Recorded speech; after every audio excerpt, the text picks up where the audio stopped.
Hello and welcome to 10 Very Big Books, a Malazan read-through podcast. My name is Peter Bond. I've read every book in the main series. However, my co-hosts are reading the series for the first time. With me today is my friend and closest confidant, India Jones. Good morning. Our producer, AJ Fileri. Good afternoon. And he's as confused and curious as everyone else by the science and inspiration behind Shirk's Utulu. It's Joshua Dean Baker. I do have a lot of thoughts on, like a lot of people are in a way controlled by their genitalia. So it's a very interesting, sort of representation of that with like a literal physical beast. Now here's my question though. Is it in the previous organ that took care of that business? Do they have to, is it like where is it? I want to thank Lady Spanalot for sending in that intro. She sent in a few other great ones, and if you stay after AJ's outro, I'm going to read them all. I think it's a whole treat. Yeah. They're great. However, I will say AJ sometimes puts little mix clips out on after the outro, and one time, but it's very unfair that he has final cut. One time I got AJ to say that OJ is innocent on the show. I put it in the script notes, he read it, and I caught him, and I got it on tape, but he didn't put it in the show because, busy protecting his own reputation. I thought you were going to talk about the one where I had you eating yogurt, and we got messages from people that were like, why the fuck was Peter eating yogurt on the podcast, you monsters? I mean, that's just quality audio. I do want to circle back, though, because it makes sense, because I remember that day, and he had a shirt on, and it just said the glove doesn't fit, and I was really confused prior to the recording about the context of that shirt. Well, the glove doesn't fit, you must acquit, as is well known. Jesus Christ. That's fact. We are too young to be talking about the OJ trial. None of us think OJ's innocent, so let's all continue. Before we start, Peter, confirm you have the right mic on your recording interface. Please, for the love of God. I do have the right microphone in, and it's time to drop into a surprise pronunciation nation. Oh, no. Shit. Oh, I love that. Can we get some bassoon, AJ? There's bassoon. Listen to the fucking podcast, Josh. I've never listened to a full episode. God damn it. Oh. Hey everybody, producer AJ here, editing the episode, hopping in to have my own little correction section. I mistakenly sung the correction section song instead of the pronunciation nation song because it has been such a long time since we cared about pronunciations on this show. So without further ado, here is the correct pronunciation nation song and the rest of the episode. So a new listener named Christian, I think, is catching up with our show. So he's been tweeting at us and talking about some more recent things, from first, second book. And it seems like he's about halfway through Deadhouse Gates, where Fiddler uses this magic conch, Okay. That I believe, who blesses it, gives the magic conch to Fiddler. It's, gives the... Oh, the Tano Spirit Walker. That's who it is. I came to it. What the I want to say India was right on it. I thought she said Tano, and then I just had the last word. I didn't hear her. Oh. Anyway, so here's the big news. So he tweets us and say it's pronounced conch. What? I think that's a regional thing. I've heard both pronunciations. Yeah, I think it's like Van Gogh versus Van Gogh.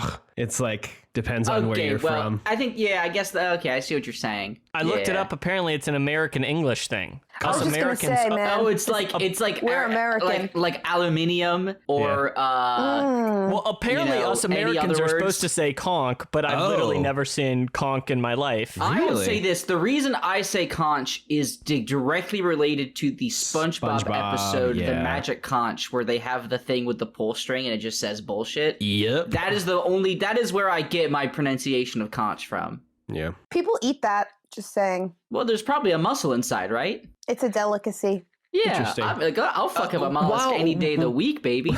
While we're in this pronunciation nation, I would like to... There was one from the last episode we just released where we said Shelthalore a lot, and it's Sheltathalore is her name. And then they also corrected the Suckle Andaloo, the dapple one. I think one of the parts was silent. Suckle Onkadu. No, I think it's spelled the way it sounds, but we just were very confused about it. So yeah, that sounds like me. Keep sending in your pronunciations. Maybe we'll make a channel in Discord just for pronunciations. No, that just sounds like it's going to be all fighting. That's yeah. Anyway, listen, I had another intro I wanted to get to, but I guess we'll do it at the end. Okay. Let's get started with the show. Okay. Chapter 12. Tehol sends Bug out on several errands. First to the quarry, and to Shirk, and then to the Ratcatchers Guild. In the palace, Bryce is examining the recent disappearance of thousands of people. Tehol had pressed him to investigate this, and Bryce wonders what Tehol is up to. Bug enters an old tomb where Shirk is hiding out along with Harlist. Bug speaks to them about the history of the tomb and of the Four-Cola Sail and other elder races. After Bug heads off to the Ratcatchers Guild, they schedule a meeting for later that night. Khan meets with Bryce and talks about the dolmen. One of the tiles had been bound, and the Sita believes the Azath house has died. They talk more about the tiles, and the Sita is scared. Additionally, the Northern Envoy is unreachable. Bryce sets out then to investigate the Azath. At the quarry, miners have accidentally released an ancient creature. As Bug comes to investigate, a Jagged arrives, saying that she was the one who had imprisoned the creature long ago. The creature is a demon called a Calibral.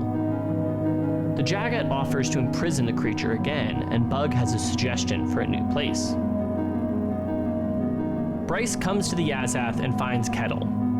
She has lost count of those she killed, but it was not enough to satiate the house. She says Bryce must speak to the prisoner in the Azath, and Kettle leads him there. Suddenly, Bryce finds himself with a stranger above a great and strange city. The foreign city sprawls out, and the sky is lit up with objects falling down upon it. The stranger explains that a god is coming through a wound into this world, coming to destroy Kalor's empire. They speak more about empire and tyranny. The stranger criticizes Lether and tries to warn Bryce about where he could find hope. Bryce returns then, and Kettle speaks with him, but he is still confused about the stranger. Kettle suggests he must bring the stranger 2 good swords. Bryce agrees and sets off to find the Sita. Tehol goes to his appointment with the Ratcatchers. The building is swarmed with rats, and Tehol is well aware the guild also deals in thievery and assassination. Tehol offers a contract for them to move tribal refugees out of the city. He wants to know about their investigation into the many disappearances, and he wants protection for himself. Tehol and Bug both suspect more than one of the Ratcatchers are merely illusions. Bryce consults with the Sita about the Azath, and they go to Kurakan's private armory. Inside are several enchanted swords, and Bryce takes the 2 and plans to deliver them to the Azath. Finally, Tehol and Bug return home after a hard day's work.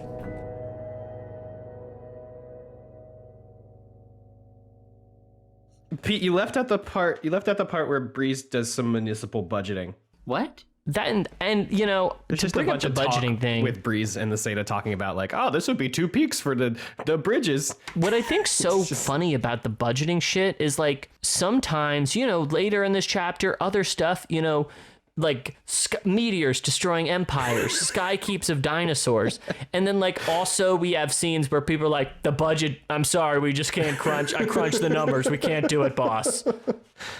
You know, I just think it's fucking funny, bro. It is.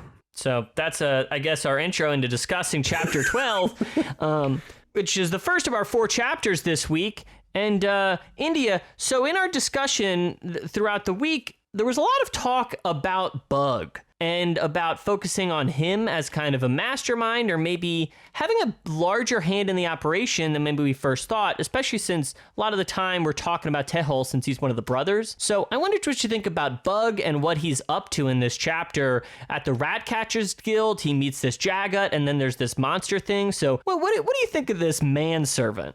I think that Bug really could be up to whatever he wants because Tehol just kind of sends him out and says, okay, well, go do everything. I'm going to take a nap. And I mean, yeah, he's popping into where he's supposed to be, but who knows what other things he has his little paws in. I don't know. And then sometimes I feel like when I'm reading it, maybe I'm just confused, but Tejo will be like, oh, why did you go there? And he was like, well, why wouldn't I go there? And it's just like, what are you not telling us, Bug?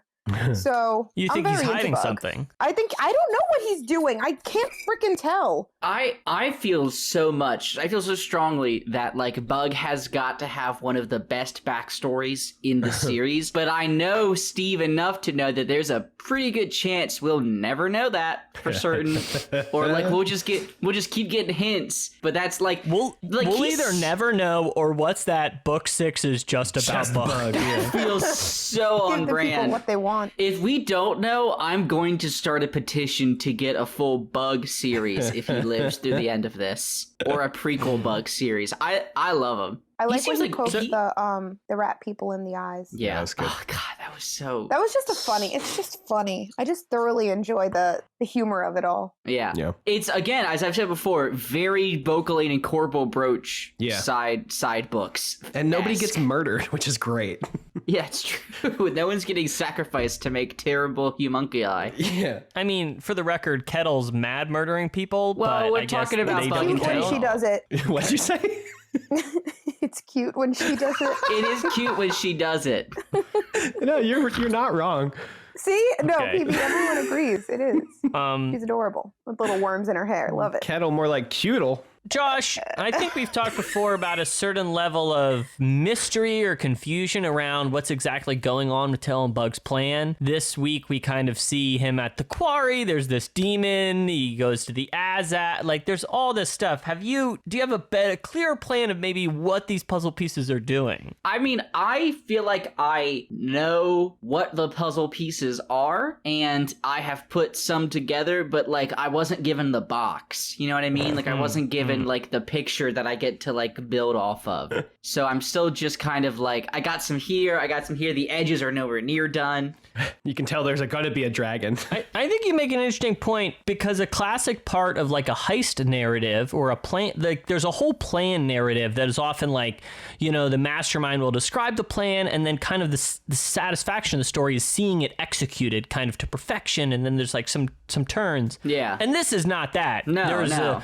We are wading through the mystery. You know, we are a few steps behind Bug, who's a few steps behind Tehol, maybe. I don't know. I really enjoy it. At best, though, all I can see with my very, very limited knowledge of stocks and such is Oh, drop that stock knowledge on me, baby. Finance boy. Mad Money with Joshua Baker. I've got none. Anyway, it just feels like he is, I guess, making a company that is rising fast, and he is playing the stocks to feel like they're selling like hotcakes, right? And they're very highly coveted.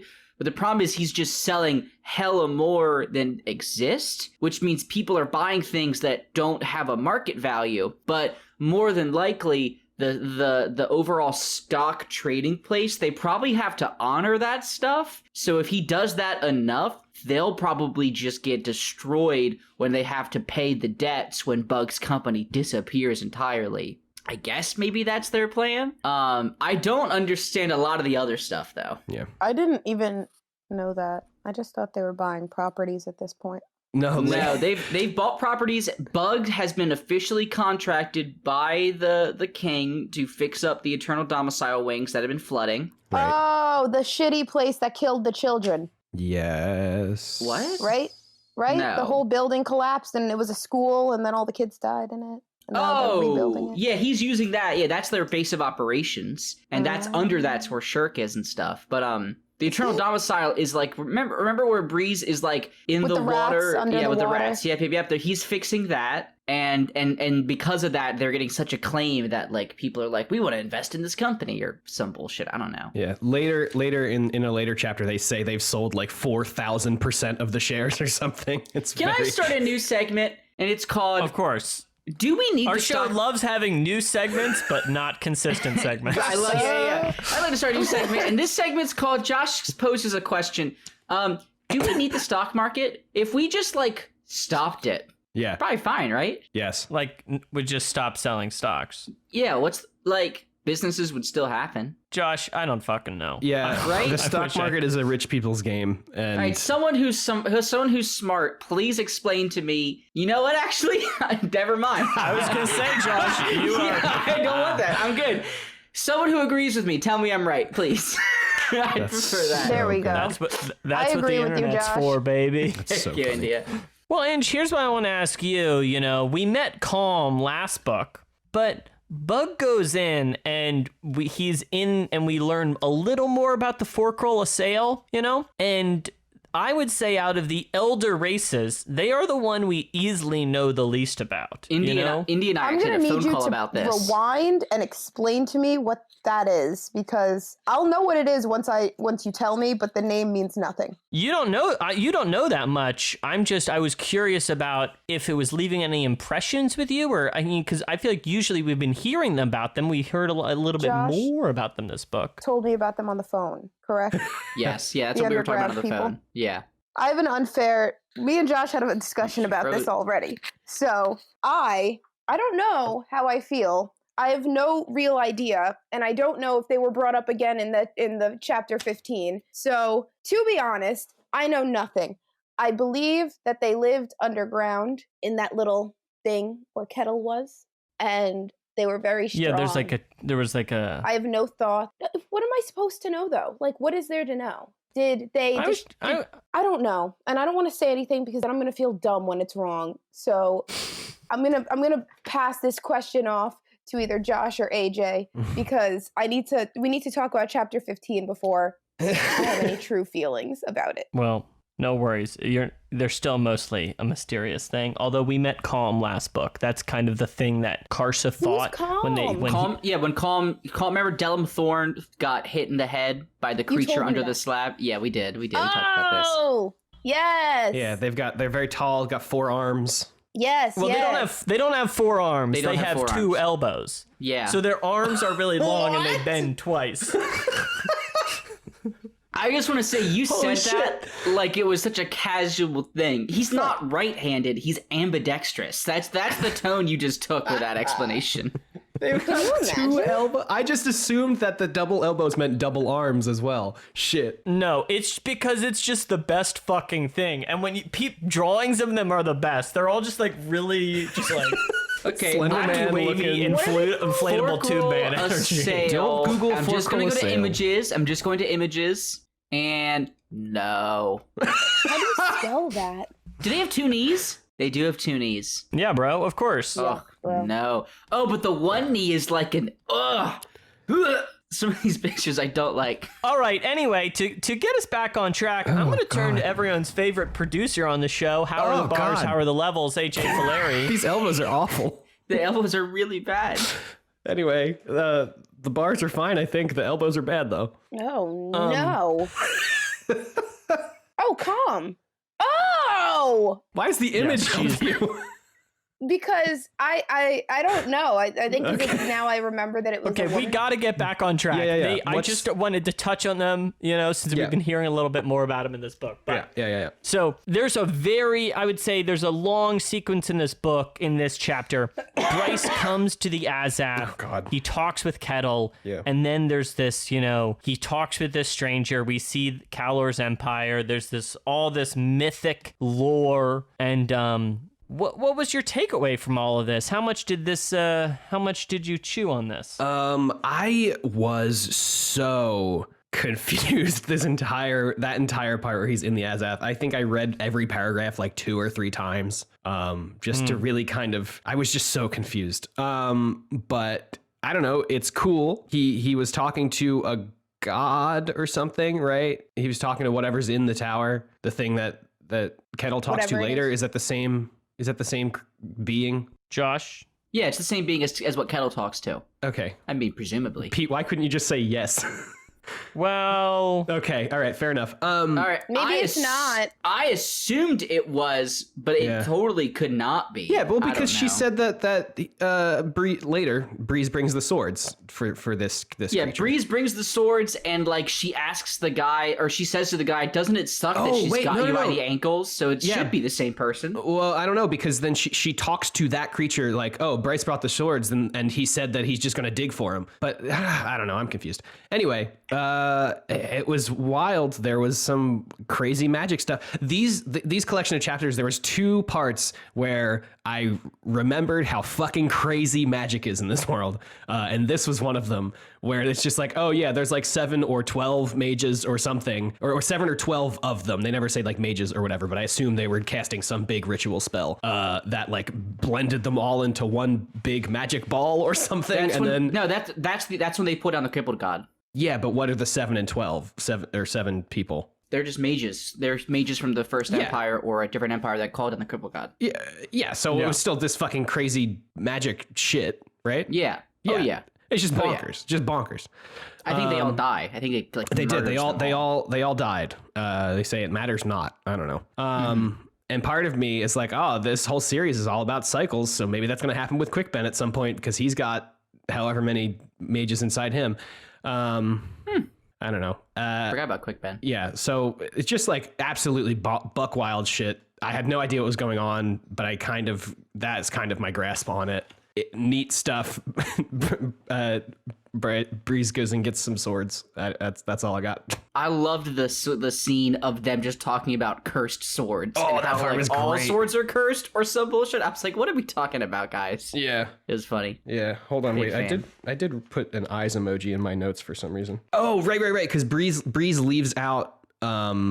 He doesn't mention kettle. He doesn't mention kettle, and then at the end of that section is a crossroads was reached, and then inexorably a path was taken. So Yeah, him and Troll both have moments, and Sarah and Padak all have moments of like a pivotal choice, and them immediately reflecting like, huh, that was a choice I made.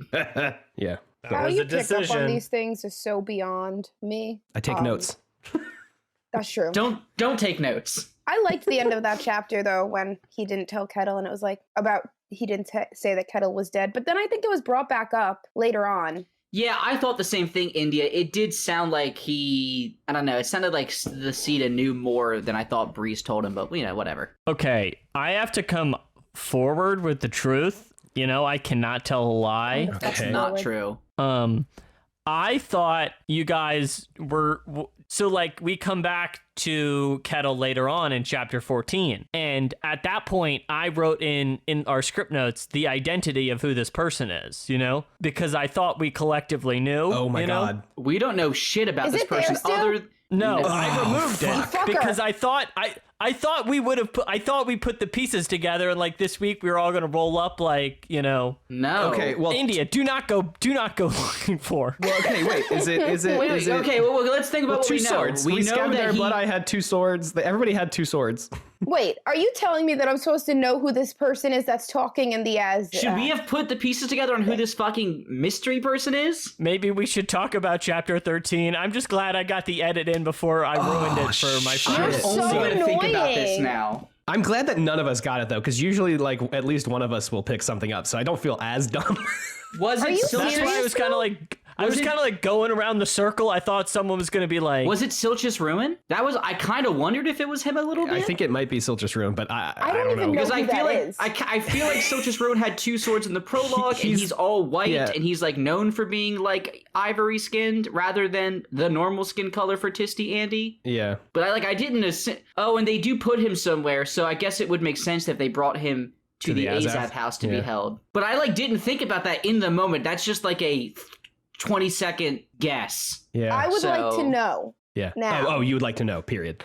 There's just so many times in this book where they've talked about swords, and I'm like, okay, it's gonna be Silch's Ruin, and it never is. So I'm like, okay, well. See, it's tough because in the beginning they're not fighting the Forkrilla Sail, right? I'm pretty sure they're fighting the other ones whose names I'm struggling with. Yeah, I know the reptilian guys from book 3, the Kachin Shema, right? They're killing the Kachin Shema, so I didn't assume that this had any connection. Yeah, because why would Steve connect things? Oh, I don't know, man. Oh, and now Silchus Ruin, who in a very short time will know the eternal prison of the Azath. Woo! Nice job, 20-second guess, Josh. That's straight from the prologue. It is Silchus Ruin. Got it. What the fuck? Where did you find that? I just turned to the prologue and got lucky. Okay. Josh is... I feel weird now because I feel like I kind of led you to it, but like, that's right, yeah. Okay, I'm just going to go out and say, A, I didn't know who that was, and I did read it, and B, I'm not excited by this reveal. I'm curious we'll about have a chance to talk a little more Silchus Ruin because he and Kettle have another conversation in chapter 14. Yeah, they do. But I think it's time for us to keep the conversation moving, and that means it's time to thank our lovely, lovely Patreon people. India, do you want to... Wow. A warm and loving thanks to C, Scylla, Edward, Miriam, Kristen, Julian, Lalit, Ross, Rickard, Randy, and John. Love you so much. Thanks, y'all, so much for your contributions. We are now over $500 a month, which is wild. It's really great. I said in the end of the last episode, or 2 episodes ago, I guess, that we can now pay contributors to the show. We can now reimburse us for books and microphones and stuff. It's just very cool stuff. Thank you so very much. And now we will get into chapter 13.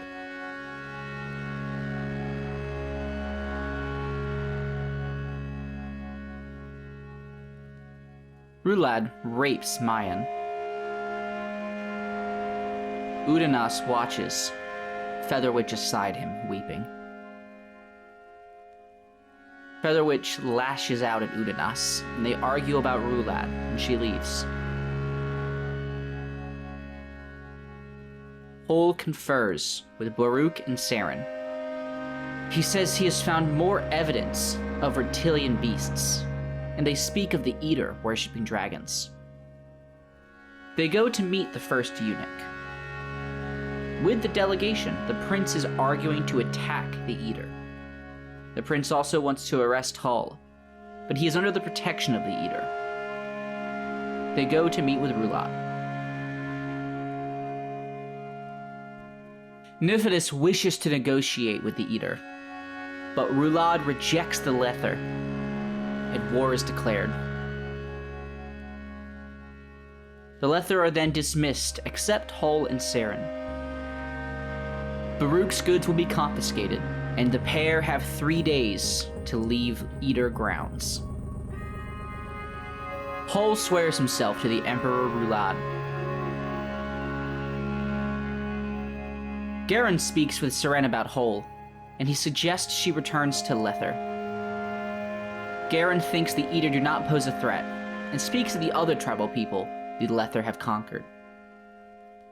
Saren thinks the Edur could win, but Garoon believes they will lose either way. Hol offers information to Rulad about Lether and their military tactics, then is dismissed. Rulad speaks to the Warlock King about the Lether, and then his body spasms in pain. Udanas believes the sword will let Rulad control the Andi spirits, and he orders the Narek to be respected. Troll feels lost and doesn't know if he can stop what's happening.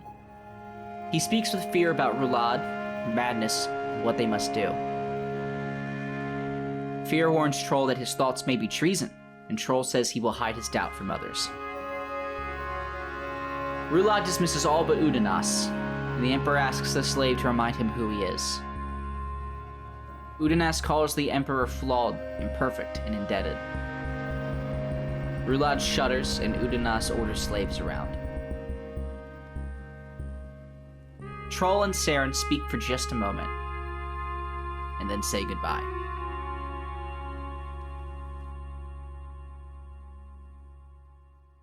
So, Inge, we're back with the Tist Eater, and it starts with a pretty horrifying scene of Rulad and Mayen together, and Udanas and Featherwitch watch him assault her.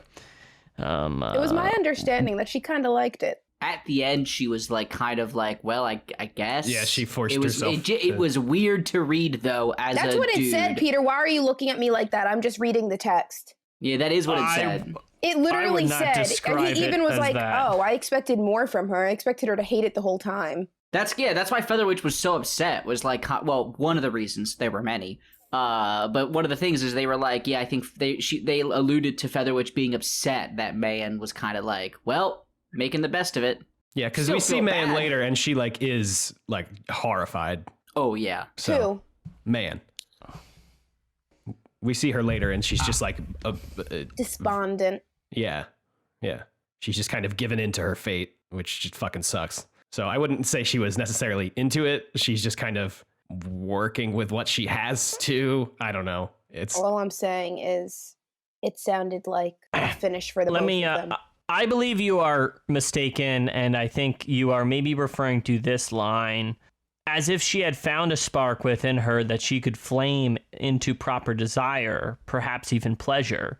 Then as he released, that spark flickered and died. No. Yeah, but then they do it again, and she continues. On. Yeah, but it's later, and they say the spark came back. Keep going.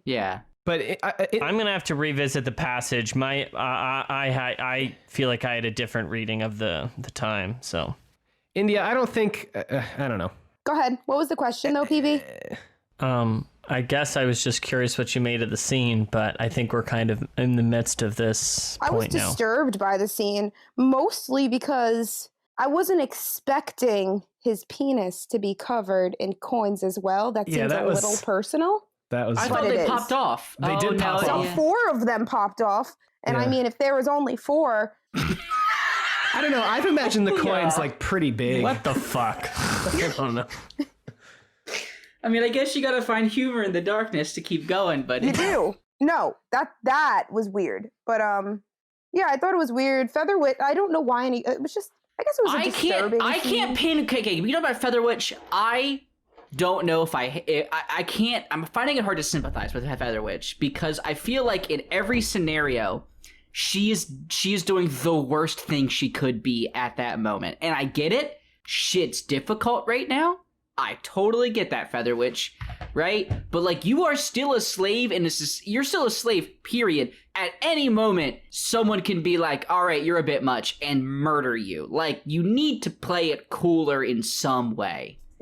I think Featherwitch is super selfish. Everything's about Featherwitch. Why are you crying, Featherwitch? Why are you crying? Yeah, that was a weird thing. I don't know, the way she Nothing. still treats Udanas. Well, I don't know, India. I think that's just kind of like empathy, right? Good thing Mayen's not crying is all I have to say. Okay, I'm gonna put an end to this part of it. I found I think you were right and I was wrong in some narrow way, in that later on in this passage it returns and it says Udanis watched her search for that spark of pleasure and then find it. Right. But I don't think necessarily. However, I think I would still characterize it a little differently than you did, India. So what did I say other than she ended up being like, okay, yeah, we can both do this. At the end of the day, it's not wrong that she ended up finding pleasure in something horrible. In fact, it's probably better that way. I don't think that as opposed to just being miserable the whole time. Is that what we would prefer? That's the question. I don't know if that was the argument. I don't know, Inge. What do you mean? Because I don't think it matters whether it's know? right. I don't think it matters whether it's right or wrong for her to find pleasure in something. I think it's, you said the way you're characterizing it is like, shit. She's thinking like, yeah, we can do this, but it's not we can do this. It's like, okay, I have to do this, otherwise I am going to like. You know, that's true. Die. There's not like there's no. Yeah, she can't not engage in this. That's true, AJ. Yeah. I think it's out of obligation, not out of like, oh yeah, I can get behind this. I think it's like, oh, I need to get behind this, or because it's in my best interest too. In all fairness, there's just no way to complete yourself if you're not really into it. That's all I'm saying. Is it wrong that she ended up enjoying it? That's not what we're saying, though. We're not saying that it was wrong that she found enjoyment. We're just saying it wasn't because she wanted to. You can't. How do you enjoy something that you don't want to enjoy? You force yourself to do it. Like you find the thing in it that you need or that you can enjoy, and you make yourself have to enjoy that part. You just don't think about the specifics of it and stuff. It's there's a lot of mental gymnastics I think happening for her, India. I think you're oversimplifying. I think I disagree. Fair enough. I will say this. I think we talked about it in House of Chains. I think overall I'm pretty critical of how Steve portrays sexual assault sometimes, but I do want to give credit. I think this is actually a really powerful scene, and I think it like really brings the horror and is about this experience and is a true nightmarish passage to read. You know, I think it's a really powerful really layered sequence about, and I feel like every character in the scene is going through something really different and is interpreting the events in a different way. I think it really means different things to Featherwitch. I think Mayen is characterized, and it means something different to her. It means something different to Adonis. It means something different to Rulad. I think it's a really interesting scene, and is really anchored in this main motif at the beginning of the chapter about the distance between the emperor and the slave. And I think that's getting into pushing a major theme for this specific chapter about who is made to do things and the forces that act upon us, you know? So I think it's a really well written scene. And although obviously we're kind of getting into this debate about how India described it, I ultimately feel, you know, I don't want to say I feel good about the scene because obviously it's terrible, you know, but I think it's a really layered, complicated scene. In India, I think for me, where my disagreement with how you would describe it is, I think sometimes in discussions around sexual assault, like, and then the woman ends up liking getting raped is like a really problematic narrative that gets pushed sometimes, and I think really fuels into some really negative talks around sexual violence, of course. I'm sure we're all in agreement about that. So I guess I'm just that's where I was kind of worried about that. That's a weird that's a weird, didn't think of it that way. What do you mean? That's gross. When you say it like that, that's gross. Let's move on. Yeah. I agree it's gross, but I didn't even think of it like that. Yeah, it's definitely gross, and it also is definitely written extremely well, I think, to show like you said, Pete, everybody's going through different things in this section, and it's just really, really, really horrific. But I think maybe now we should move on. And to be honest, I think her finding pleasure or not finding pleasure in it is like part of the complicated theme of like this, you know, it's a very morass chapter, and like, I don't know. But, and so I'm not even objecting to anything. The energy is so heavy, you know, and we gotta, I don't know. Yeah. And so, okay, not to make direct comparisons to Mayen doing what she has to do mentally to get through this. I think in a way, everybody else is also doing something similar to this, like Trull and the Warlock King and all this stuff. They are all like, well, it's a shitty situation, but we have to do what we have to do to, you know, get through this and survive this and stuff. And so I think obviously Mayen's is way more extreme than everybody else's, but I think in a way, everybody in this Edur clan is kind of performing some similar mental gymnastics where it's like, okay, well, this is the situation we're in, so we have to make the best of it. I think that's a really great point, AJ, and I think that's what I was trying to get at, it's really linking back to this opening passage about the distance between the slave and the emperor. Yes. And the obligations we are following and what we have to do, you know? But that's obviously not to marginalize her pain, because I really don't think you could read that passage and come away thinking that, you know, I mean, I guess Rulad's doing what he has to do in some ways, but like, who is really the victim here and who is really bearing the brunt of this act, you know? I think it's kind of unquestionable that Mayen's pain is kind of forefronted in that passage. Yeah. Whew! Let's move on, Pete. So, We've talked about that for 10 minutes. Josh, how you doing over there? Yeah, I'm just here. How's Hull, Baruch, Saren? Do you wanna bring us out? You know, I'm glad we talked about that. It's obviously a big part of the chapter, but you know, Josh, bring us out of this. Bring us out of this zone. So we go on and we see some very Lether-centric conversations after this. We've got whole Baruch Saren, and then we got some stuff with the prince's whole group. What do you want me to do? I mean, I already read it all. What do you want me to say? I don't know, bro. What are you feeling? I'm passing the basketball. It's just for a moment, you know.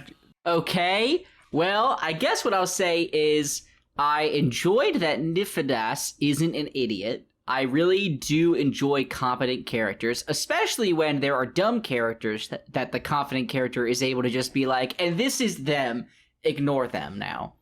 Like, the prince was exactly what I expected the prince to be, but, like, I don't know, I feel like in most fantasy books, like, the idea of, like, royalty stops the smart people from doing the thing that would be logical, and I appreciated that in this case, Nifedas is like, hold the fucking door.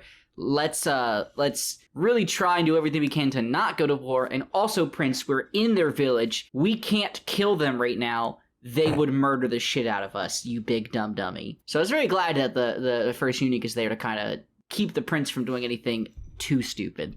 Well, let me ask you this. I'm kind of recollecting myself. What did you think of, and it's in this chapter, that Hull, like, formally, you know, it joins up with the Edur. What did you think of his decision to swear fealty to Rulad? I mean, the specifically to Rulad thing felt bad, but, like, I mean, we all knew he was eventually going to swear fealty to the Edur, or at least in some way formally align with them. I actually want to say what felt really, and I'm going to reference something later. Like, I'm referencing that something that happens later, but, like, you know, Hull immediately starts breaking down the military stuff. And later on, people are like, he's using our outdated plans. Here's what we're actually doing. And the two plans were very not different.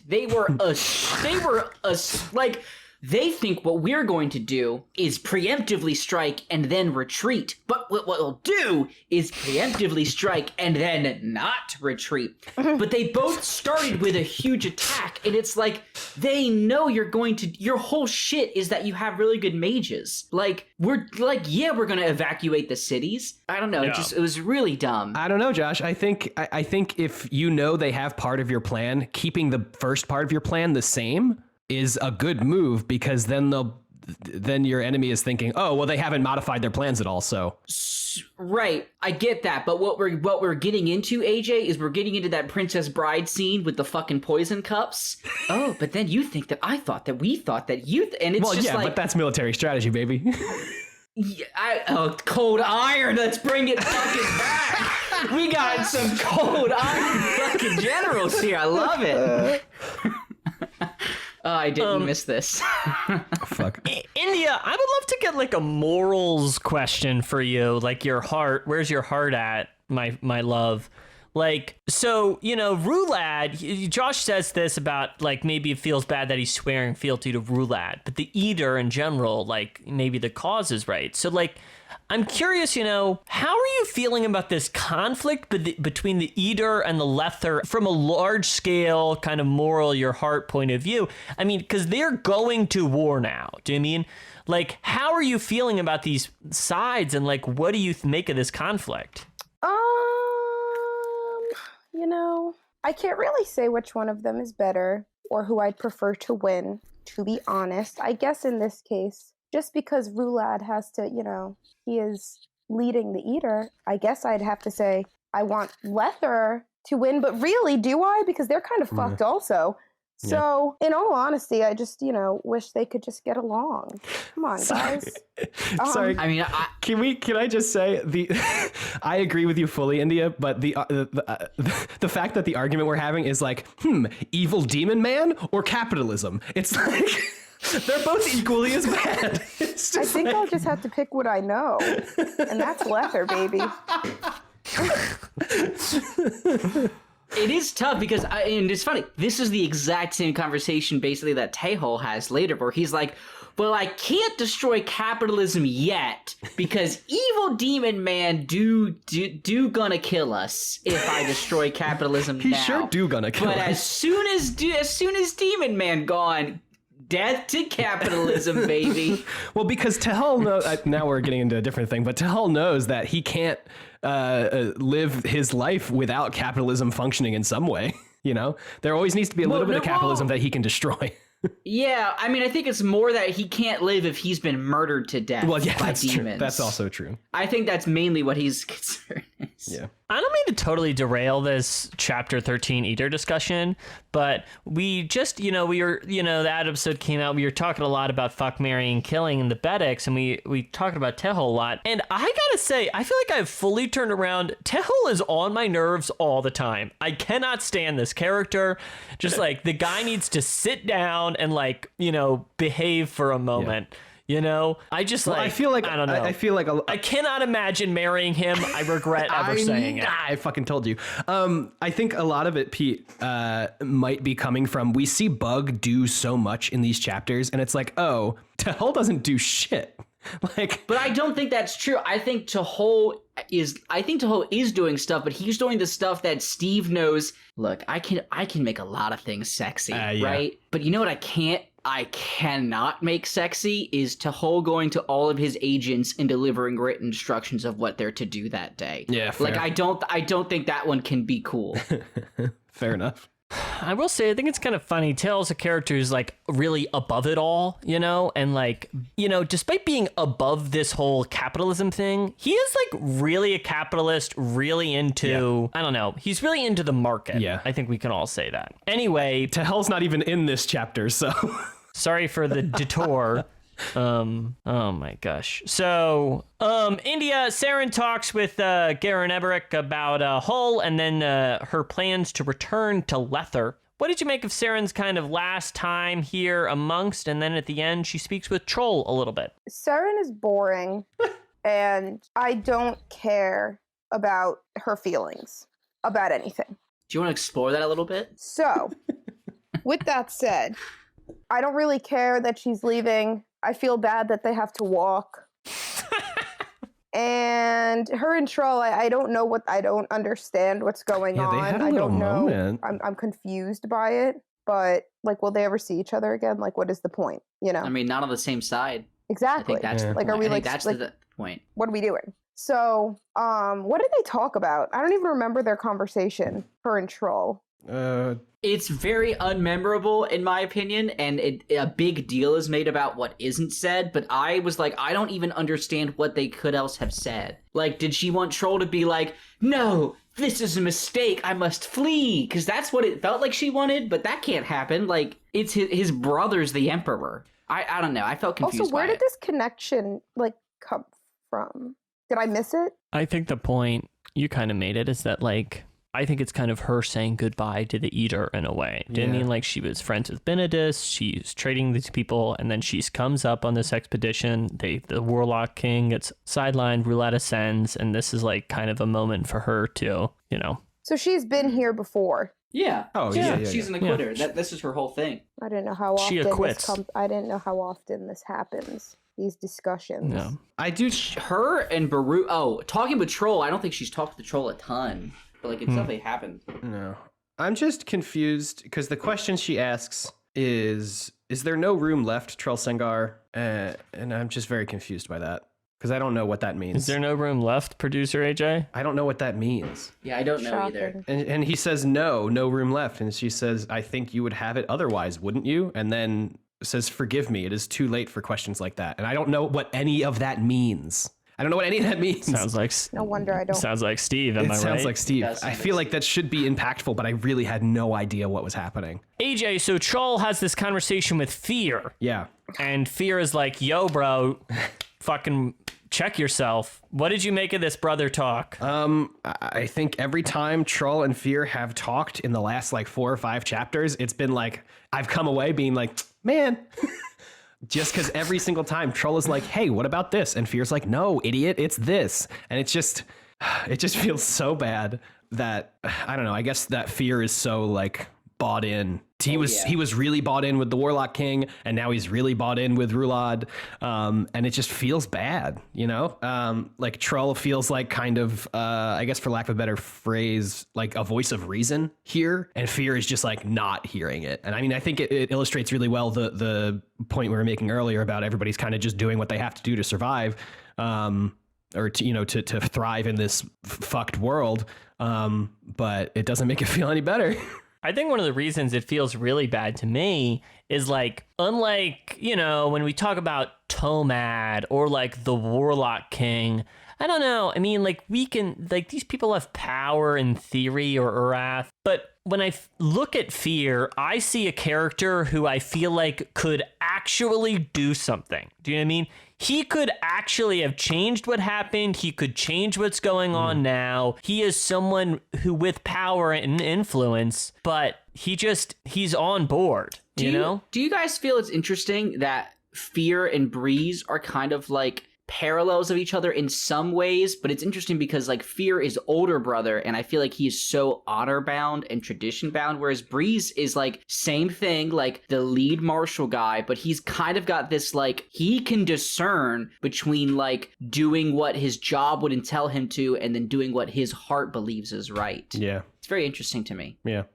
Interesting parallel. I'd like to think more about parallels between the sets of brothers. I haven't really thought much about it. I think one of the most interesting lines in this part is when Trull brings up the sword and that how it's not, it's foreign and there's nothing about wielding that sword that should give any eater, power over everybody else because it's just like a sword. It's a foreign sword. And Rulad says, the sword is not but a tool. It falls to us, to those around Rulad, to hold the sanctity of our beliefs, to maintain that structure, and so guide Rulad. I feel like saying the sword is not but a tool, like from there, the rest of that sentence could go both ways. Like you could choose to see, oh, okay, the sword doesn't really mean much, but it's up to us to hold Rulad. But I guess you see it with Trull, like the sword doesn't mean much, so why should it give Rulad power? You know what I mean? I just thought that was interesting, and how you're really seeing both sides of kind of the stem of both of their thoughts in opposite directions is the same. It has the same starting point. Yeah, I think that's a great quote you pulled, AJ. Yeah. So, India, did you have any thoughts about this brother talk? No. Then let me ask you this. Rulad, later in the chapter, dismisses everyone. There's this council, and you can mention that if you want, but he dismisses everyone, and at the end, he talks to Udonis, and he's like, Udonis, comfort me, baby. And Udonis says these words to him, and then Udonis, goes out, and he orders around some slaves, like he wields authority. What did you make of this scene, and how are you feeling about Udonis now that he's kind of the slave to the Emperor? I don't understand anything about his sad boy Udonis. I don't, because he's like, I'm so sad, but then he's like, I have no feelings. And then he's like, but I'm so sad. This all sucks, but I have no feelings. So he annoys me, but I like his character because, he has the inside scoop and I'm into that. He does have the inside scoop. Yeah. Very true. I don't really notice a difference in him now. Like, I know that I guess maybe I should, but I don't notice a difference between him, being directly working for the king, emperor person. I don't know, but I do find it weird how Rulad seems very confused right now. Like, he's not controlling his own thoughts, which is like, have we determined that was the crippled god? Yeah, it definitely was. Like, you're gonna live now, and oh yeah, that's a thing. It's like, what's the distance between emperor and slave? I don't know. Okay. I don't know, because okay, I'm ready now. I need to have a moment to think. I think it's really weird how Rulad can go from like extreme, this is the way it is, and I know everything, to like, I don't know anything, and these thoughts are not my own. Wait, yes they are. Wait, no they're not. Wait, yes they are. It's very weird. I like that Udonis is able to, be his little guide, and I wonder what that's going to transition into, if he's going to, I don't know. I didn't really see anything important about him telling the people to calm the fuck down and just bring Rulad food. I don't know. I don't really notice much of a shift. I didn't know if I was I guess maybe I was supposed to. Did you? I don't know. I feel like Udonis is almost single-handedly holding shit together in some ways for the Eater people. Mm-hmm. Like, I was like, I don't know. Like, the moment with Rulad is really crazy. I think what's more important is the moment when he goes back and talks with the slaves. I feel like that is the single most important thing Udonis has done in the books so far. Why? Is because he is the one who is he has a choice. And he makes the choice that he thinks the right decision currently is things are normal. this is normal. Mm-hmm. If we act like it's normal, it becomes normal. Mm-hmm. You know what I mean? Which is like not what like I just feel like that's a huge transition moment, right? Because like until then, there's the moment where they're like at the coronation where Mayen has that look and everyone's like, we'll fight this. And I feel like slowly but surely they just start convincing themselves this is what we do now.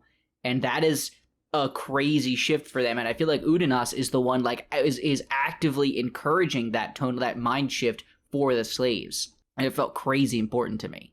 I hear that. I think that's a great way to put it, Josh. Going forward, yeah, Rulad's just a little hungry. Just get him food. It's what we do. And it's just, yeah, I don't know. This is like just the way things are now. Mm-hmm. Yes, exactly. That is what he's telling them. I also think it's also, India though, I'll say this, it's very tough because Udanas is not the person we met in chapter 1 because he has many people, he has two competing consciousnesses in him that are like warring for his actions, if that makes sense. It's not like he doesn't know them apart in some way, but like we even see later, he's like, maybe they aren't real. Maybe I've been dreaming this whole time. Yeah. Maybe there isn't a Will's blood in me, Like that is not the same guy we met in chapter 1 who was like, damn, I'm horny for this one person. Like they are completely different people. All right, we're running. We're long in the tooth this episode, baby. Yeah, this was a 30-minute chapter discussion. Yeah, we gotta And we wrap got this 2 up. more left, baby. We have 2 left. I'm glad. Listen, as I mentioned, I know we got had a really heavy discussion about, we once again. I hope we handled the conversation well. Yeah. It's a difficult subject, and we're not all experts. Yeah, if we fucked just a something up book. in some way, please let us know. It's just a freaking book, guys. It didn't really happen. Don't worry. Yeah, but it's still serious. Yeah. I don't know. I do just want to point out the end of this chapter. The last chapter ended with a path being chosen. This chapter ends with the path had changed. Troll wondered brutal. if this one would be. So many choices proved irrevocable. Troll wondered if this one would as well. So Look at AJ. Just gotta say, good book. Good book. Chapter. Good book. Having a good time. Loving this book. All right, let's kick it. We gotta keep moving. yeah, baby. Yeah. Chapter 14. Bug encounters a divers called the Pack, a group of fearsome monsters living within a temple of Fulcra. They escape from the barrow, so Bug goes off to check the Azath house. He speaks with Kettle about the barrow, and then speaks about the woman buried there. She promises her things, and together they speak about the woman. Bug warns Kettle then, and leaves. Bryce is awakened and brought to the King's Council. Lether is going to war. They speak of the strength of the military and preemptive attacks. Bryce worries about Hull and thinks he needs to warn Tehol. Rucket of the Ratcatchers Guild speaks with Bug. Garen Eberic has been killing thousands of people this year. Bug is confused by this and is driven off by Rucket's advances. Tehol speaks with Shand, Rishar, and Hedgen, first about the economy, and then of their scheme. Tehol will wait to crash the economy. He is intrigued about what is going to happen with the war. He thinks they should focus on evacuating tribal refugees. He leaves and is confronted by Shirk. Shirk, Ubala, and Harlist want to become pirates. In the Azath, Silchus Ruin speaks with Kettle of the Forkal Assail. The Elder race's goal was an absolute balance. Silchus Ruin battled them along with his draconic kin. He says Kettle has the soul of a Forkal Assail in her, and that she was mortal once. He thinks she was meant to kill him, but they both believe she may be able to follow him despite this. Kettle remembers the past with the Nameless Ones and the Eris. The child has 2 souls within her.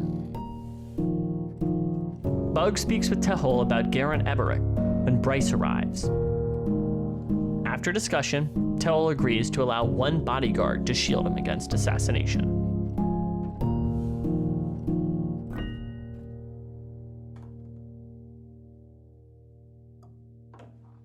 Josh, you let out a hearty guffaw at the mention of Shirk, Ubala, and Harlist's desire to become pirates. Do you not think they would take well to the Seven Seas? I just love them, and I cherish them, and they are my favorite parts of any book I've maybe ever read, is this goofy fucking trio. I tweeted it, still believe it. Harlist, once sharp teeth, funniest thing in this book, funnier than anything Tellbug says. Best gag in the series. We didn't address it. We didn't address it when it happened in chapter 12. But there's literally when they're in the catacombs or the tomb or whatever, Harlist is literally like, "Yeah, I want them. I want to be able to hiss." And it's like, what the? I want to be scary. It comes up this time because isn't Shirk like, we gotta get him his teeth, and I feel like it's implied that like every time her and Oblala fuck, he's just in the background like, ooh, I would look so ghastly, and I'm like, she's like, please get him sharp teeth. He needs to talk about something else. Good.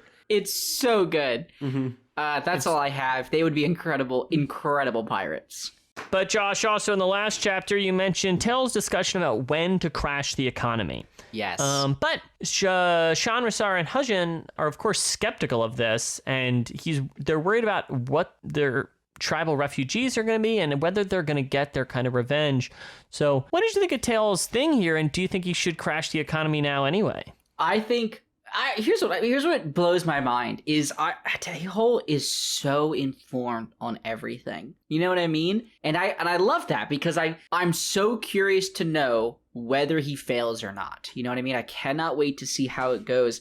And if he does fail, I'm excited to see what it is, because so far every common pitfall that like the smart planning guy hits, he has the information to avoid. You know what I mean? Like, he knows I should not crash the economy yet. This war is not going to be like our other wars. We need to survive this in order. Like, I love him. I want to know where he gets his info from, but I'm sure it's boring and you know, just minutia. But I love it. I also really like, I've come to realize in some ways that Shanrasar and Hujun are like the audience, it's us in the book, in that it's just three dumb people who don't understand the economy asking the questions that I have. And Taeho's like, let me explain directly to you. Wink! As he looks at the camera. Wink. You know. So I don't know. I think he's making the right choice. It's very postmodern, Josh. I agree. Oh my. Have you ever thought about these books are a little postmodern, Peter? It's a little postmodern, isn't it? It's so postmodern. Almost like Scream. Plug that Patreon content, baby. We talk about the Scream movie and its postmodernism. All right.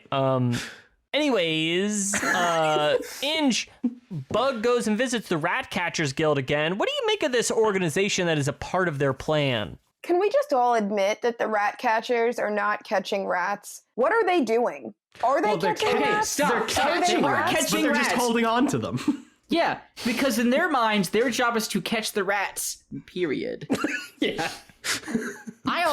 You wrote in here, Peter, in one of the chapter summaries, you were like, oh, Tahol and Bug are convinced that some of them are illusions. And I read that and I was like, what? Because there were some weird questions Tahol and Bug asked, and I thought maybe it was something like some of them aren't what they appear to be, but I didn't understand that, like... they were rats. Yeah, wait, Josh, you didn't get in chapter 12 when Bug pokes the one in the eyes? No, not that part. Not that part. When they are in talking to all of them. Yeah.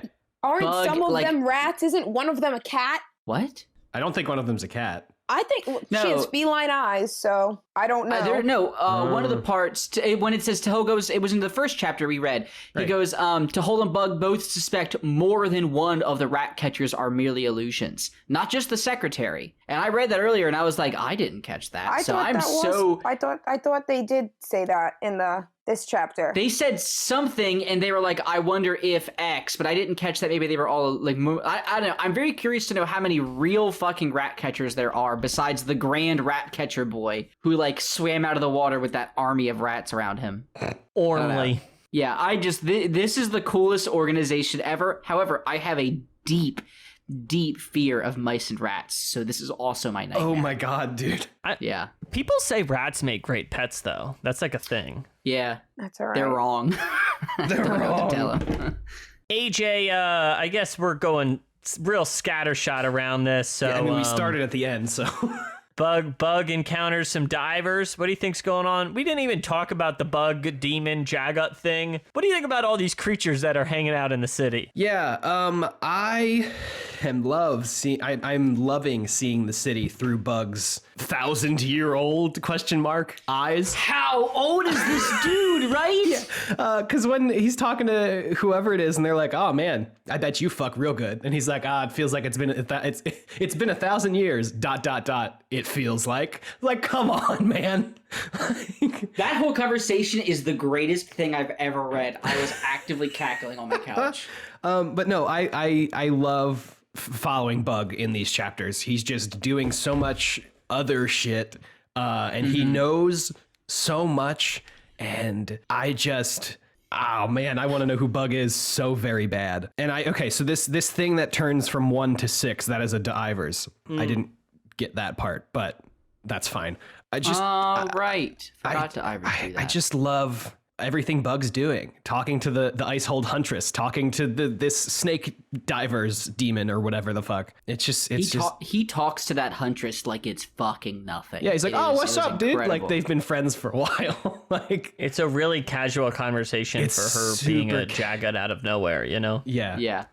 It's great. I'm super into it. Josh, I guess I didn't know you were talking about the Forkrola sail behind my back, but you were in the Azath. Kettle speaks with Still Just Ruin a bit more about the Forkrola sail, and we learned a little bit more about the souls inside her. So what do you think's going on with Kettle? We get a little more Kettle info, you know? Okay, so yes, I called India because she was, this section's confusing as all get out, but from what I can understand, and I could be very wrong, is human Kettle died.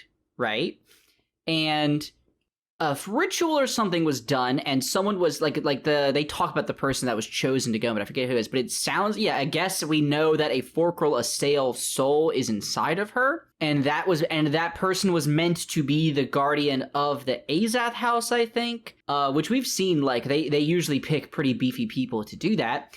But I guess did they expect that that Kettle's body wouldn't change? I don't know. It makes no sense to me.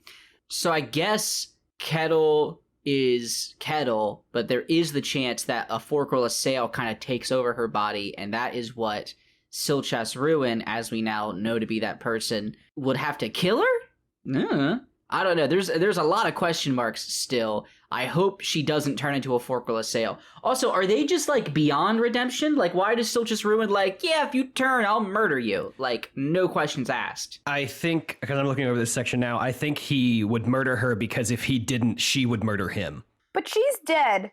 Right, but maybe not dead, because sometimes she's like, my heart, I feel a thing in my chest, and like it, it bumps and hurts, and it's like, what does that fucking mean? It's okay. So they're talking. They're going back and forth. And Silchas Ruin says, you are to kill me once I have vanquished the other entombed creatures." And then she says that he asks, like, "Oh, will you do that?" And she says, "Well, the Azath house is dead, so I don't really have to do it. But I might still do it on accident." And then Silchas Ruin says, like, "Oh, well, if you come to kill me, I'm going to kill you first." Yeah, that's right. So. That's we didn't even talk about the Toblakai in the Azath house, Just a lot going on in that tower now, isn't there? Quite. Yeah. Hey, do we know, by the way, because Karst is like the product of generations of inbreeding. Is he like a lesser Toblakai, Thelman Toblakai, or compared to these assumedly purebloods? Like, would they be stronger than Karsa, or like what? Do we know? Is anything ever mentioned about that? I mean, if they're as old as the Forkrola sail and the K'chain Shamal, they're probably fucking horrifying. Yeah, I would assume. So, India, we learn more that Garen Eberict is killing like thousands of people. So, what do you think's going on with that dude? What do you think's happening? Have we even met him, like, personally? Yeah, he's up north, and he was talking to Saren last chapter. He talked to Breeze in like the earlier in the book. Oh yes, and his brother is the one that wants the fangs. Yes. Got it. No idea, nothing, not a thought. Not sure if I should have one. Kind of forget about it. He sucks. The answer's actually still just ruined. That was a mystery I couldn't solve. Yeah, correct. I have no thoughts on that. Yeah. I don't know what the fuck is going on there. I have no idea. I hope it could be anything. Unless we have any other thoughts, I think maybe we should move on to chapter 15. Let's do it. Oh, I did just want to point out, we talk about Eris, the goddess of the Nerek, living outside of time. So further evidence that the crippled god also lives outside of time in my book. Oh, yeah. Well, and we learned some shit about living outside of time next chapter with fucking Udanas and some stuff. We do? Yeah, I guess so. Anyway, quick question, Peter. I said it earlier, I think in a chapter reading part. Can we assume that the person, well, I know we can't assume, but could the person holding on to Silchus Ruin's feet be his daughter that the two sisters imprisoned? AJ found the text earlier where it says that, like, they're going to bring her to where Silchus Ruin is. So is that the person holding on to his feet? And if so, like, why is she crazy and Silchus Ruin's chill? Well, let me answer your question with a question. Great. Do you guys still prefer Lether to Edur, the storylines? I prefer... the storylines themselves, not like the peoples and culture. Yeah, I do. Yeah, I do. We're down to one POV with the Edur, and it's Troll, and it seems like it's going to be very military focused. Yeah, there's a lot more like fantasy Malazan stuff happening with the Edur. But I don't know if I agree with that. We got an Azath house and some people experiencing. Yeah, that's pretty fantasy Malazan, but we also have, like, the economy. Yeah, and every pirates. time someone walks in the Azath house, they have dreams of, like... Yeah, fair enough. Yeah, I think I still prefer Lether. Kettle doesn't know who her mom is, right? Correct. No. But we can expect that it is somebody, like, powerful. I assumed the opposite. I couldn't. Yeah. I was just like, I guess it's just some person who maybe was paid to let her daughter die or something. I think Kettle, her whole life was to be a vessel for this soul.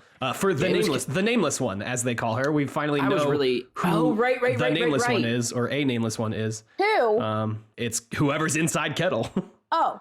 The Nerek witches called her the nameless one. And we know there are nameless ones from other books, right? Yeah. What were they, though? We meet the nameless ones in Deadhouse Gates, and I think they're mentioned in House of Chains. They're a cult that worship the Azath house. Yes. Thank you. And she's called the nameless one, so I don't know. She says, Kettle says, I guess the Eris was my real mother, and Silchus Ruin says yes. So, the Eris, who lives outside of time. She wanders time in a manner no one else can even understand. You ever notice how these books are fucking confusing? All right, let's kick it. Chapter 15. Chapter 15.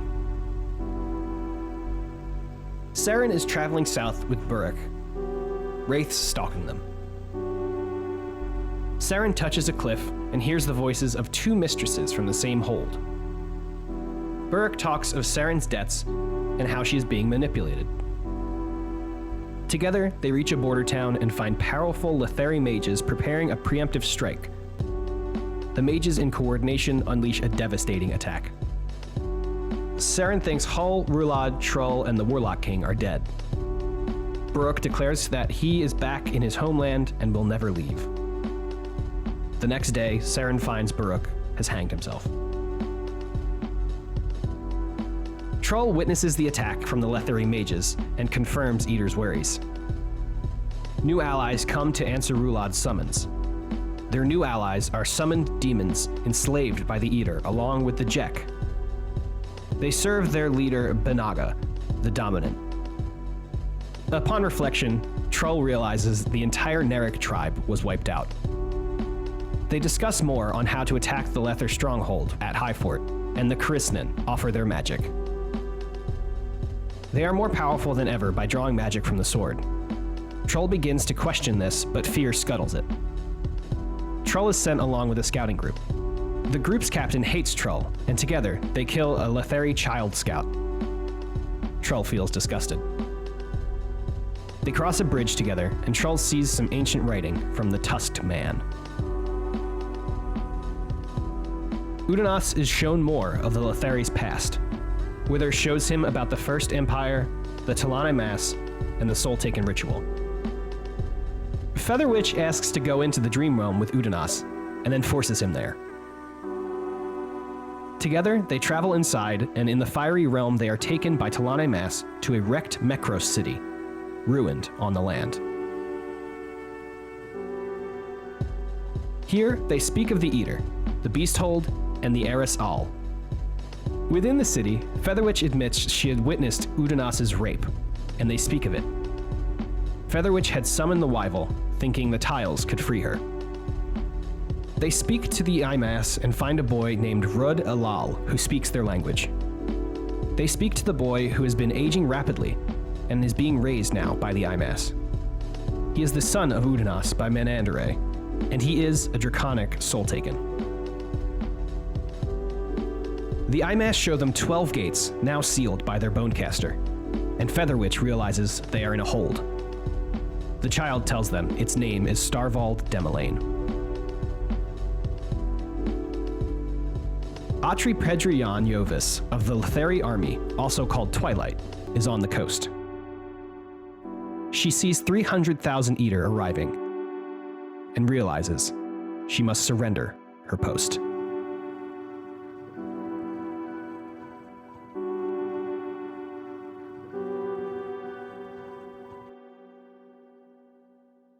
India, you mentioned kind of being bored by Saren. Yes. And in this chapter, she travels with Baruch a bit. She sees a town that is attacked, and then Baruch hangs himself. I didn't know that he hung himself, so that's interesting. He does. So even though there was a little more action in this chapter for her, A little. Are you still feeling a little? Are you like cold on her, or do you just kind of find her? I'm not cold. I just don't find her necessarily interesting. I don't find anything that she says to be interesting. I don't find any of her, like, the whole beginning of this chapter was just a mind fuck. It came out of nowhere. So instead of talking about Saren, I'd like to understand what happened with those wizards and whose side they were on, and if what they did worked, and why, if it did work, were their own soldiers being burned alive. The mages are from Lether. It was the preemptive attack we heard about. Saren thinks it works, but later we see from the Edur point of view that they withdrew a bunch of people and the attack wasn't that effective. But then why were their own people dying? Just kind of caught in the crossfire a little bit. Yeah, it was kind of a... Okay. Is it really... Magic is super easy to, like, super, like, controllable until it, like, isn't, I guess. And then but then the Edur people had actually moved all of their people out of the area, so it didn't really do anything, is what you're telling me? They left that Narek tribe, so now all the Narek are dead, so they're safe from that. All that sanctified ground, which feels like it's gonna be important. Okay, it's cool. True. I mentioned earlier that Saren's probably my favorite character in the book, you know? And I think it's mostly because she seems like the only person I would like to talk to or ever meet or hang out with, you know? Definitely. Like, everyone else in this book is just like, I don't know, man. I would not like to have a conversation with. That is my official opinion, so. That's fair. She's just, you know, I'm a Saren fan, you know? Anyway, let's unless anything else to talk about on the tactics part of that little strike there, but we see from the Edur point of view later. No, I think I just think what's interesting about Saren in this chapter is we are transitioning from her being a point of view within the Edur. of like within the Edur, but like a point of view of the greater things happening. And as we approach the end of this chapter, it focuses in on now we are concentrating on Saren herself. That's a great it's point. less about the stuff happening around her, because now, especially now that Baruch is dead, like there is nothing tying her to anything. You know, she's her own person now. I'm so curious because she's like the only one I don't know where she is going to go next. Yeah. Everyone else seems pretty clear. Why does she need to go anywhere? What is her point? Well, exactly. Well, because she's a character. Exactly. Oh, yeah. Look, Steve could just drop her right now. I could just be like, she did her job. After this attack, we see it kind of from the other side, and that is the Edur side, and we see Trull with them, and then all these new forces show up, and then Trull kind of fights alongside. There's this bridge attack. Josh, what did you want to talk about with this? So I assumed that they disregarding a lot of the stuff, because I feel like it's kind of cut and dry, like the meeting the people in the army. There's now some summoned demons, which is going to have repercussions, yada yada. Trull has his own little unit that he's picked and like they don't like him, which is like, yeah, it makes sense. I mean, Troll's kind of a divisive guy. I do love the captain he has, though. I love that guy's interesting, who like went for a while and lived elsewhere, and he's got the cool sword. But anyway, the big thing is they're talking about, they see these runes and stuff, and they talk about the Tusked Man. I assume that's Icarium, because he's been all over the world, and this is a timepiece he's made, because he's always making timepieces, and they even mention that it looks like it could be a timepiece, but it's inefficient. But it's, it's because it's measuring the passing of centuries, probably, not days. See, this is kind of a reverse thing. I thought about putting that in the notes, and then I was like, no, I'll leave it vague. Maybe they'll put it together. So it's kind of a flip thing. No, it's an Icarium OG. When did they talk about Icarium making time things? He's called like the Timekeeper or something. He's got like his whole thing is time. I think it's in Deadhouse Gates. Okay, I didn't read Deadhouse Gates. I hate this book. Yeah. Well, here's the thing. It's in Deadhouse Gates, but the other thing is he is known to, when he, you know how he goes crazy mad, like happens at the end of Deadhouse Gates and like can destroy shit. I believe he's destroyed many of his timekeeping machines. Yeah, we also see a timepiece of his in Gardens of the Moon. I think they talk more about the time stuff. It's like a big part of his character. Fuck. What? Yeah, they've popped up a couple times. I didn't realize he was a I thought the word was going to come to me as I was saying the sentence. Never mind. Horologist. Yes. I didn't realize Icarium was a horologist. He loves clocks, baby. Thank you. He's a clock jock. Coined it. Clock. Are you proud of that? I don't know. Clock jock's good. Can we get some clock jock rock jams? Is that a thing we can get? That long silence, AJ, was for you to put in the clock jock songs. Yeah. But yeah, okay, so that's the Tusked Man. That's Icarium. Troll's got a little unit, and they're in position to, I don't know, I guess, are they supposed to hold this bridge? That feels difficult with 50 people. Are you guys not stoked that the Edur army gets all these new allies that are like metal? No. I mean, it is pretty metal. Like, like, you know, I don't know. Are we going to actually see them fight? So many other times we get all these cool things in the army, and then Steve's like, ha, gotcha. There is no fight. There's a ghost army. Didn't see that coming. The ghost army. Josh, I actually did see the Ghost Army coming. I had read the book before, so that also happened in Lord of the Rings, and it made no sense. Let's just let that one lie, because let's just move forward. So Udonis is once more has this kind of vision thing with Wither. There's the First Empire. They talk all about this, and then he goes on a journey with Feather Witch, and a lot happens. They go some places. They talk about the Edur. Featherwitch talks about watching Udonis get assaulted, and then they meet Rudd Alal. What did you make of all of this, Inge? I hate Featherwitch. She sucks. That's my first point. I don't get her hostility. I don't get it at all, and I'm happy that Udonis decided to be like, listen, I know how you feel, and I get it, but you're wrong. Finally, been waiting for that moment. Second of all, why did she want to go? Third of all, where did they go? Fourth of all, why are the people that they saw there, the big people, how are they dead? They're the Talani Mass. So do they look dead? Or are they just in their like little mind world? My understanding is that they're Imass before the Ritual of Talan, right? So how are they dead? Honestly, I'm kind of turned around, or maybe I don't understand your question. Why are they dead? Where did they go? Where are they? Udonis goes to say that they are dead, and then Featherwitch is wait, don't say that, they don't know they're dead. Yeah, India, do you remember in Memories of Ice, they create, like, the Talani Mass go, or, like, a lot of them are able to go to, like, the Beast Hold to kind of, like, live as spirits? Yeah. I feel like this is similar. I don't think it's the same scenario. Okay. I don't know. Eris kind of lives outside of time, so it's possible these people... I don't know. I mean, it's some heady shit. Great. Awesome. So then... all I can get is that they are, in this other world is Udonis's child that somehow is alive or also dead. Also, why there? Definitely alive. Yeah. Definitely being raised here to protect him, maybe? Yes. That feels like protect accurate. Who? That's a weird spot for the kid to be. I think Why would anyone look there? it's to keep him hidden, because that's not normally where Draconian people go. Yeah. And yeah, I don't think we're supposed to know much about it yet. I left this section of the book completely turned around, and I just kind of went, eventually I'll get it. That sucked. Yeah. I was so confused. I truly have no idea what was going on there. But it was interesting, I guess, when I know, but I have a feeling that I'll never put the pieces together, and thus it will just be another part of the story. Yeah, I guess I'm confused about why the child, how the child, why they didn't take the child. I mean, I don't know. Who is the child? What's the point of the child?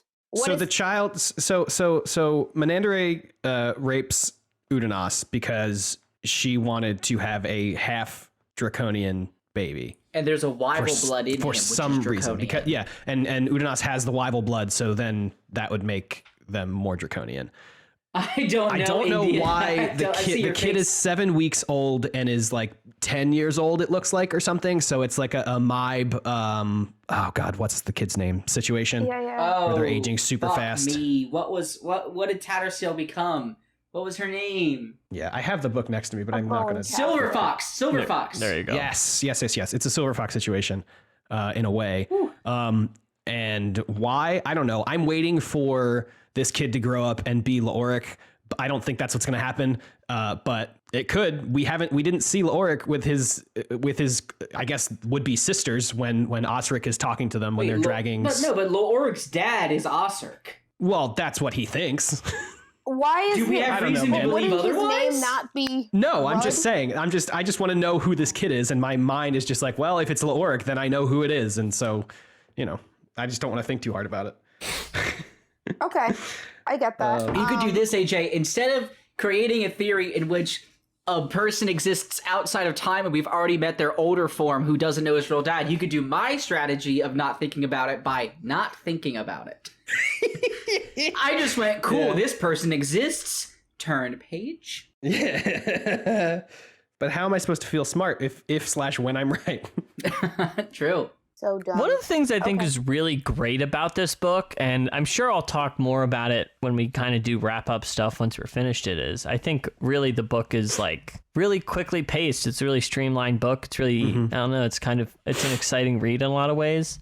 And that's definitely my impression of it in my mind when I was looking back on it. And I was really excited to read it because of that. But I definitely forgot how many Udanis and Azath dream house realm zones there are. There's almost once a chapter we're going into the dreamscape to like just absorb the words, Also, can I real quick? I'm gonna jump into the pronunciation nation corner. I'm gonna formally apologize to you all. We've not been on our game for correcting Peter when he says Udanis this episode. We know it's a losing battle. So. Yeah, we've given up hope. Udinas. It just sounds better my way. It doesn't. Sure. It doesn't. Yeah, it doesn't. It super doesn't. Whatever you say, Petter. Okay. India, I'm coming to you for the last scene. That's right. Who do we meet? Atri Pedra, Twilight Yan Tovis. What up? What up? She's in the house. If you're about to tell me that I have to read her POV more, I'm gonna be fucking pissed. So that's all. She's absolutely one of those. She surrendered. She said, "There's too many people. Right? I can't hold this. Fuck it." And listen, you got to respect the decision. It seems like a good strat. That's it. Oh, so her name's Yan Tovis. Atreprida is her title. Okay. Yeah, but she goes by Twilight sometimes. Called Twilight. I swear to God, if they interchange names with her, I'm not doing it. Well, you know how Steve do. That's fact. Steve get I don't know. I feel like we're not going to come back Is to she a Lethery person? her at all. Yeah, she is. Yes. Okay. Actually, she's a shake person, but it's no big deal. They're with the Lether people. Is that real? Is she? You know what? We're done. That's it, right? We did it. We're at the end. Yeah. I gotta say, we really got this episode was a long one. It sucked. Yeah. That was so long. There was so much to cover. Who knew? Who knew? But Inge, sit right down. I got a little special. I think, as always, of course, next week we'll read some chapters. Bad outro. Yep. Let us know what you think of the show on Gmail and Twitter. We're 10 Very Big Books, both places. And finally, it's the show's coming out at the end of 2020, and I guess we haven't really talked about the pandemic that much on the show. I think we made some glancing references to it a few times early on, but obviously it's been a pretty long and difficult year for most people, and I hope everyone's doing all right, hope everyone's healthy, and I hope everyone's getting by. So I wanted to share some sincere, well wishes. Yeah, and I would also, while we're on sincereness, doing this show has been a real joy for a lot of reasons, but just to be able to sit down and talk with my friends is a great time, and then to be a part of our wonderful Discord community and talk to the people there about these 10 very big books is just a real delight and a true pleasure, and has really helped make this year not so shitty. Yeah, and we're glad to have you come on the show proper this year. It's kind of hard to think that last year you weren't really on the show with us. Here I am.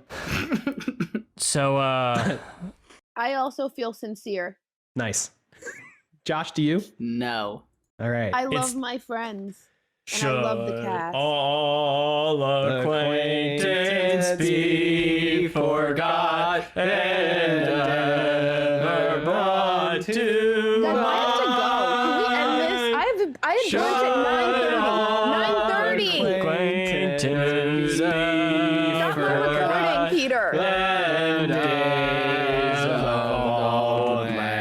Why are you ignoring me? I need to leave. Okay, everybody. See ya. Hello, everybody. Producer AJ here, now with 3 computer monitors. Thank you so much for listening to this episode a day early. Happy last day of the year. We said it on the show, but I just want to say it again here. Thank you all so much for making this year an amazing one.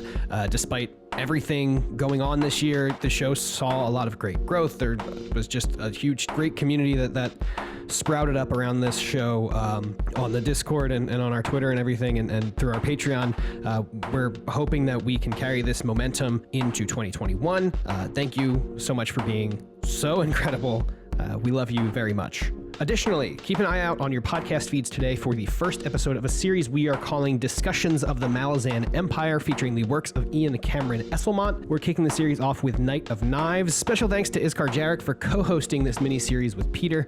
As always, you can let us know your thoughts about this, all of our other episodes, the Knight of Knives episodes, on our Twitter at 10verybigbooks or via email 10verybigbooks@gmail.com. If you'd like to join the conversation on Discord, you can head on over to bit.ly/VBB Discord and join everyone there. That's capital V, capital B, capital B, capital D Discord. That link will also be in the show notes. Thank you to all of our wonderful patrons over on Patreon. Our numbers are continuing to grow every week, and it's really just amazing to have your support. Thank you all so very much. If you'd like to check out our Patreon, you can visit the link in our show notes or head on over to patreon.com/10verybigbooks. And as always, thank you so very much to Dan Geserick for making our spectacular logo. You can follow him on Twitter at Dan Geserick for a reminder to call your friends and check in every once in a while. And of course, the wonderful music in today's episode is by the one and only Amaranthine from their album Simulant Rain, which you can find along with their other music on bandcamp.com. Links to their pages will be in the show notes, and 10 Very Big Books will be back in 2 weeks on January 15th, 2021 with chapters 16, 17, 18, and 19 of Midnight Tides. Talk to you next year, and thank you so much for listening. Here are the other Josh Baker nickname suggestions. You ready? I'll react to each one. He's getting Jack of a Peter having his hand on overdrive, and he's cunningly taking control of the ship. It's Joshua Dean Baker. I really thought there were multiple sex jokes in there, and I'm still a little confused. Yeah, wait, what was the Jack? He's here to be used and abused like Ubala Pung's special endowment. It's Joshua Dean Baker. Spank me, daddy? That's all I got for that one. His body is a temple to Father Shadow. It's Joshua Dean Baker. I treat it like one, too. Udonis' best interpreter, Joshua Dean Baker. Disagree. He's moneyballing Rulad's waxed over eyes. It's Joshua Dean Baker. I really think Jonah Hill's performance in that movie is really rock fucking solid. He's the cunning stunt of this pantheon. It's Joshua Dean Baker. Again with the word cunning, and I don't understand what this one references. No, get it? It's Cunning Tehil's stunt. favorite chicken, Joshua Dean Baker? Whose favorite chicken? Tell. Oh, okay. All right. See ya, everybody. Peace. All right, bye.